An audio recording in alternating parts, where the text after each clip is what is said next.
And welcome to my YouTube channel. आज के इस वीडियो में हम लोग करेंगे हिस्ट्री का 12th क्लास का हिस्ट्री का सेट 5 मॉडल पेपर सॉल्यूशन। ठीक है, इससे पहले set 1, set 2, set 3 and set 4 complete करा दिया है मैंने। अगर आप लोग देख चुके हैं तो ठीक है, नहीं देखे हैं तो आप लोग कमेंट करिएगा, मैं आप लोगों को लिंक दे दूँगी या फिर डायरेक्ट आप डिस्क्रिप्शन बॉक्स में आपको मिलेगा लिंक, आप लोग देख सकते हो। तो चलिए स्टार्ट करते हैं। फर्स्ट क्वेश्चन है, लोथल की खोज किसने की? लोथल की खोज किसने की? इसमें 4 ऑप्शंस दिए होंगे, इसमें से आपको करेक्ट आंसर बताना है। ठीक है, तो लोथल की खोज जो है SR राव ने की थी। ठीक है, तो इसका करेक्ट आंसर हो जाएगा option number D, SR Rao. Second question है, पुरोहित राजा का अवशेष किस नगर से प्राप्त हुआ है? पुरोहित राजा का अवशेष किस नगर से प्राप्त हुआ है? ऑप्शन ए मोहनजोदड़ो से, ऑप्शन बी है हड़प्पा से, ऑप्शन सी है राखीगढ़ी से, या फिर ऑप्शन डी है लोथल से। तो पुरोहित राजा का अवशेष जो है मोहनजोदड़ो से प्राप्त हुआ है। ठीक है, तो इसका करेक्ट आंसर हो गया ऑप्शन नंबर ए। अब देखो तीसरा क्वेश्चन क्या पूछा है, मौर्य साम्राज्य के प्रथम शासक कौन थे? Option A Bindusara, option B Brihadratha, option C Chandragupta Maurya, या फिर ऑप्शन डी दिया है अशोक। तो मौर्य साम्राज्य के सबसे पहले शासक चंद्रगुप्त मौर्य थे, तो इसका करेक्ट आंसर हो गया ऑप्शन नंबर सी। ठीक है, चौथा क्वेश्चन देखो क्या है, अर्थशास्त्र के रचयिता कौन है? ठीक है, रचयिता कौन है? Option A Megasthenes, option B Vishnugupta, option C Vishakhadatta, option D Hemachandra. तो अर्थशास्त्र के रचयिता जो है विष्णुगुप्त थे। ठीक है, तो इसका करेक्ट आंसर हो गया ऑप्शन नंबर बी। पांचवा प्रश्न देखो क्या है, हड़प्पावासी तांबा कहाँ से प्राप्त करते थे? Option A Harappa, option B Mohenjodaro, option C Kalibanga, या फिर ऑप्शन डी खेतड़ी। तो हड़प्पावासी जो है तांबा खेतड़ी से प्राप्त करते थे। ठीक है, तो इसका करेक्ट आंसर हो गया ऑप्शन नंबर डी। छठा प्रश्न है, धौलावीरा की खोज किस वर्ष हुई? ऑप्शन ए 1921 ईस्वी में, ऑप्शन बी 1922 ईस्वी में, ऑप्शन सी 1955 ईस्वी में, या फिर ऑप्शन डी 1990 ईस्वी में। तो धौलावीरा की खोज 1990 ईस्वी में हुई थी। ठीक है, तो इसका करेक्ट आंसर हो गया ऑप्शन नंबर डी। अब सातवां प्रश्न है, सिंधु घाटी सभ्यता में सोना किस स्थान से मिलता था? Option A Kalibanga, option B Khetri, option C Harappa, या फिर ऑप्शन डी दक्षिण भारत। ये वाला थर्ड या फोर्थ में भी पूछा था सेट मॉडल सेट का। ठीक है, तो सातवां का सिंधु घाटी सभ्यता में सोना जो है वो दक्षिण भारत से मिलता था। ठीक है, तो इसका करेक्ट आंसर हो गया ऑप्शन नंबर डी। अब देखो आठवां प्रश्न है, शुंग वंश की स्थापना किसने की? Option A Chandragupta, option B Chandragupta Maurya, option C Pushyamitra, या फिर ऑप्शन डी बिंबिसार। शुंग वंश की स्थापना पुष्यमित्र ने की थी। ठीक है, तो इसका करेक्ट आंसर हो गया ऑप्शन नंबर सी, पुष्यमित्र। नवा प्रश्न है, भारत के प्राचीनतम मुद्रा को किस नाम से जाना जाता है? यानी भारत के जो सबसे पुराने मुद्रा है उसको क्या नाम से जाना जाता है? ऑप्शन ए आहत सिक्के, ऑप्शन बी पंच मार्ग सिक्के, ऑप्शन सी दोनों, या फिर ऑप्शन डी है दोनों में से कोई नहीं। तो भारत के प्राचीनतम मुद्रा जो है उनको आहत सिक्के के नाम से भी जाना जाता है और पंचमार्ग सिक्के के नाम से भी जाना जाता है। ठीक है, तो इसका करेक्ट आंसर होगा ऑप्शन नंबर सी, दोनों।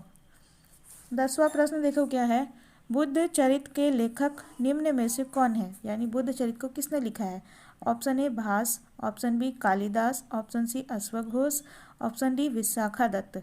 तो बुद्ध चरित के लेखक अश्वघोष है। ठीक है, तो इसका करेक्ट आंसर होगा ऑप्शन नंबर सी। 11वां प्रश्न है, निम्नांकित में से कौन गुप्त वंश का शासक था? Option A Bindusara, option B Ashoka, option C Chandragupta द्वितीय, ऑप्शन डी अजातशत्रु। तो गुप्त वंश का शासक इनमें से चंद्रगुप्त द्वितीय था। ठीक है, तो इसका करेक्ट आंसर होगा ऑप्शन नंबर सी। 12वां प्रश्न है, अशोक का राज्य अभिषेक कब हुआ था? ऑप्शन ए 352 ईसा पूर्व में, ऑप्शन बी 305 ईसा पूर्व में, ऑप्शन सी 173 ईसा पूर्व में, या फिर ऑप्शन डी 269 ईसा पूर्व में। तो अशोक का राज्य अभिषेक जो है 269 ईसा पूर्व में हुआ था। तो इसका करेक्ट आंसर हो गया ऑप्शन नंबर डी।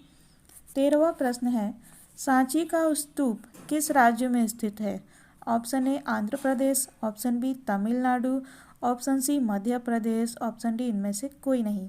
तो सांची का स्तूप जो है मध्य प्रदेश में स्थित है। ठीक है, तो इसका करेक्ट सांची का स्तूप जो है मध्य प्रदेश में स्थित है। तो इसका करेक्ट आंसर होगा ऑप्शन नंबर सी। देखो यहाँ पे सी की जगह बी, बी की जगह सी लिख दिया है, लेकिन ऑप्शन नंबर सी मध्य प्रदेश का करेक्ट आंसर होगा। ठीक है, अब देखो 14वां प्रश्न है, जातक कथा में किसके पूर्व जन्म की कथाएं संकलित है? Option A Buddha, option B Mahavira, option C Jesus, Jesus होगा ना, जीसस नहीं, जीसस, या ऑप्शन डी इनमें से कोई नहीं। तो जातक कथा में बुद्ध के पूर्व जन्म की कथाएं संकलित है। तो इसका करेक्ट आंसर हो गया ऑप्शन नंबर ए बुद्ध। 15वां प्रश्न है, जैन धर्म में पूर्ण ज्ञान के लिए क्या शब्द है? Option A nirvana, option B जीन, ऑप्शन सी कैवल्य, या फिर ऑप्शन डी त्रिरत्न। तो जैन धर्म में पूर्ण ज्ञान के लिए कैवल्य शब्द है। ठीक है, तो इसका करेक्ट आंसर हो गया ऑप्शन नंबर सी कैवल्य। 16वां प्रश्न है, महावीर के बचपन का नाम क्या था? महावीर के बचपन का नाम क्या था? वर्धमान, महावीर, राहुल, या फिर सिद्धार्थ। तो इनका महावीर के बचपन का नाम था वर्धमान। ठीक है, तो इसका करेक्ट आंसर होगा ऑप्शन नंबर ए। 17वां प्रश्न है, महावीर का जन्म किस महाजनपद में हुआ? Option A Vajji, option B Magadha, option C Chedi, option D Surasena. तो महावीर का जन्म जो है वज्जी में हुआ। तो इसका करेक्ट आंसर होगा ऑप्शन नंबर ए। ठीक है, अब 18वां प्रश्न देखो क्या है, बौद्ध समुदाय में प्रथम विभाजन किस संगीति में हुआ था? ऑप्शन ए प्रथम, ऑप्शन बी तृतीय, ऑप्शन सी द्वितीय, ऑप्शन डी चतुर्थ। तो बौद्ध समुदाय में प्रथम विभाजन जो है चतुर्थ संगीति में हुआ था। ठीक है, तो इसका करेक्ट आंसर हो गया ऑप्शन नंबर डी। 19वां प्रश्न है, पंच महाव्रत संबंधित है निम्न से, किससे संबंधित है पंच महाव्रत? Option A Jain, option B Hindu, option C Bauddha, या फिर ऑप्शन डी शैव। तो पंच महाव्रत जो है पंच महाव्रत जो है जैन से संबंधित है। ठीक है, तो इसका करेक्ट आंसर होगा ऑप्शन नंबर ए। 20 नंबर क्वेश्चन है, चतुर्थ बौद्ध संगीति कब हुआ था? ऑप्शन ए 100 ईस्वी, ऑप्शन बी 200 ईस्वी, ऑप्शन सी 250 ईस्वी, या फिर ऑप्शन डी 272 ईस्वी। तो चतुर्थ बौद्ध संगीति जो है ये हुआ था 100 ईस्वी में। तो इसका करेक्ट आंसर होगा ऑप्शन नंबर ए। ठीक है, 21वां प्रश्न है, सूफी परंपरा में खानकाह से क्या अर्थ है? ऑप्शन ए सूफियों का गुरु, ऑप्शन बी दरगाह, ऑप्शन सी युद्ध का क्षेत्र, या फिर ऑप्शन डी है आश्रम। तो सूफी परंपरा में खानका का अर्थ है आश्रम। ठीक है, तो इसका करेक्ट आंसर हुआ ऑप्शन नंबर डी। 22वां प्रश्न है, चैतन्य महाप्रभु किसके उपासक थे? ठीक है, यानी किसको पूजते थे Chaitanya Mahaprabhu? Option A Krishna, option B Shiva, option C Kali, option D इनमें से सभी। तो चैतन्य महाप्रभु जो है कृष्ण के उपासक थे। ठीक है, तो इसका करेक्ट आंसर होगा ऑप्शन नंबर ए कृष्ण। 23वां प्रश्न है, नटराज के रूप में शिव की प्रतिमा का निर्माण किस राजवंश के द्वारा किया गया? Option A Chola, option B Chera, option C Pandya, option D इनमें से कोई नहीं। तो नटराज के रूप में शिव प्रतिमा का निर्माण जो है चोल राजवंश के द्वारा किया गया था। तो इसका करेक्ट आंसर होगा ऑप्शन नंबर ए। देखो 24 नंबर क्वेश्चन क्या पूछा है, वज्रयान किस धर्म से संबंधित है? Option A Jain, option B Bauddha, option C Shaiva, option D Parsi. तो वज्रयान जो है बौद्ध धर्म से संबंधित है। ठीक है, तो इसका करेक्ट आंसर होगा ऑप्शन नंबर बी। 25वां प्रश्न है, जगन्नाथ मंदिर कहाँ पर स्थित है?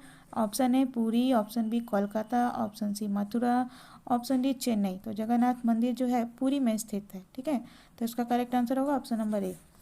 26 नंबर क्वेश्चन है, मगहर में किसका मृत्यु स्थान माना जाता है? Option A Kabir, option B Nanak, option C Raidas, या फिर ऑप्शन डी है Meera.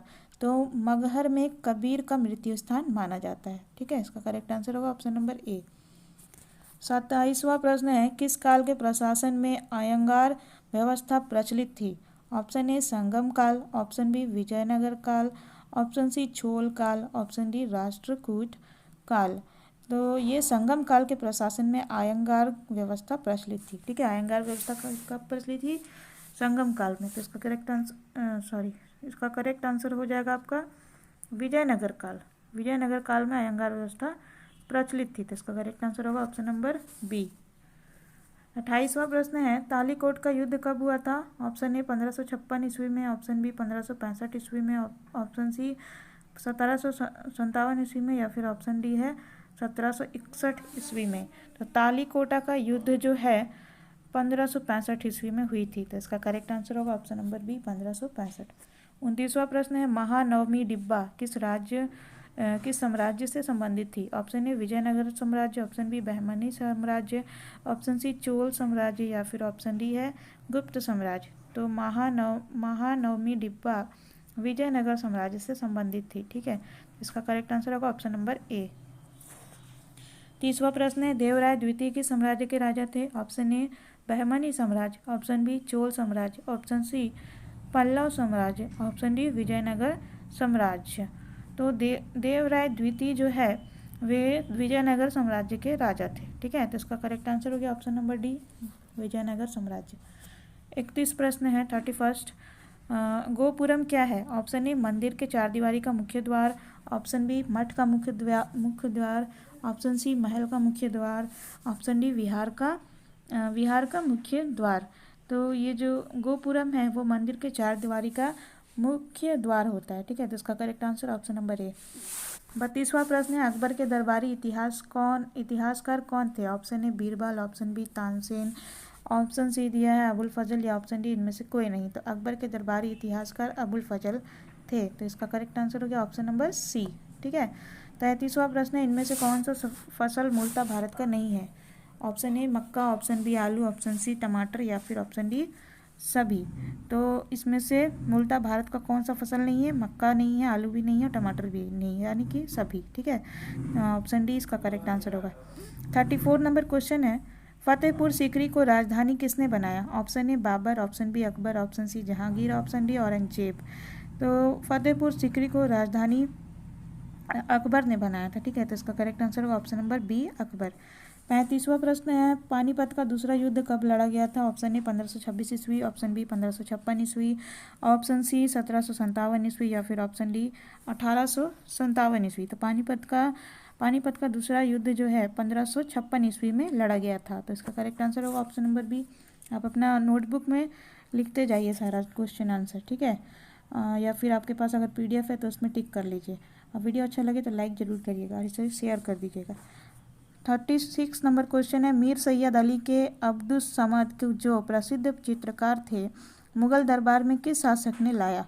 Option A Shah Jahan, option B Akbar, option C Jahangir, या फिर ऑप्शन डी दिया हुआ है हुमायूं।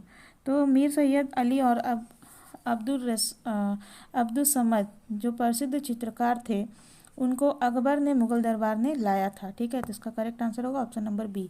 37वां प्रश्न जहांगीर नामा के लेखक कौन थे? Option A Abul Fazl, option B Man Singh, option C Faizi, या फिर ऑप्शन डी दिया जहांगीर। तो जहांगीर नामा के लेखक खुद जहांगीर थे। ठीक है, तो इसका करेक्ट आंसर होगा ऑप्शन नंबर डी। 38वां प्रश्न है अकबर के मजहर की घोषणा कब की? अकबर ने मजहर की घोषणा कब की थी? ऑप्शन ए 1575 ईस्वी, ऑप्शन बी 1579 ईस्वी, ऑप्शन सी 1580 ईस्वी, या फिर 1582 ईस्वी। तो अकबर ने मजहर की घोषणा 1579 ईस्वी में की थी। ठीक है, इसका करेक्ट आंसर होगा ऑप्शन नंबर बी। 39वां प्रश्न है ताजमहल का निर्माण किसने करवाया था? Option A Akbar, option B Jahangir, option C Shah Jahan, या फिर ऑप्शन डी औरंगजेब। तो ताजमहल का निर्माण करवाने वाले कौन थे? शाहजहां। तो इसका करेक्ट आंसर होगा ऑप्शन नंबर सी शाहजहां। 40वां प्रश्न है जजिया प्रथा को किसने समाप्त किया? Option A Akbar, option B Jahangir, option C Shah Jahan, या फिर ऑप्शन डी औरंगजेब। तो जजिया प्रथा को समाप्त करने वाले अकबर थे। तो इसका करेक्ट आंसर होगा ऑप्शन नंबर ए। वीडियो अच्छा लगे तो लाइक करिए, चैनल को सब्सक्राइब कर लीजिएगा। Thank you viewers for watching this video.